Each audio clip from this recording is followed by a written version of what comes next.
En Grande-Bretagne, les autorités disent percevoir une sortie de crise, mais pas avant plusieurs mois. D'ici là, les restrictions vont être progressivement assouplies. Ainsi, en Angleterre, après 4 semaines de confinement, les magasins non essentiels et les salles de sport pourront rouvrir début décembre.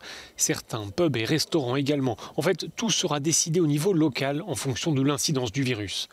S'appuyant sur la campagne menée à Liverpool, le gouvernement compte aussi engager des programmes de dépistage massifs dans les zones classées à risque très élevé. Enfin, Boris Johnson a salué la perspective d'un vaccin développé par un laboratoire britannique, tout en se gardant de crier victoire trop vite. 2020 aura été à bien des égards une année tragique.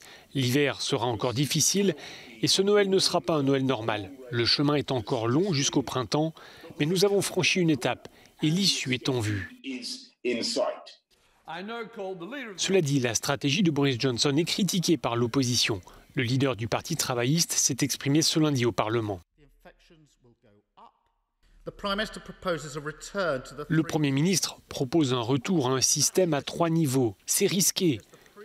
On a bien vu que ce système à 3 niveaux n'avait pas fonctionné la dernière fois.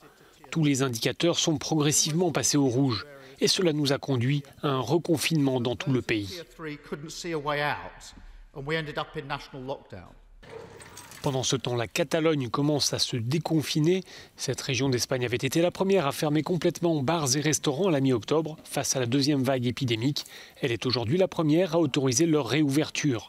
Un couvre-feu nocturne reste cependant en vigueur. Enfin, en France, le président doit s'exprimer ce mardi sur un futur assouplissement de certaines mesures.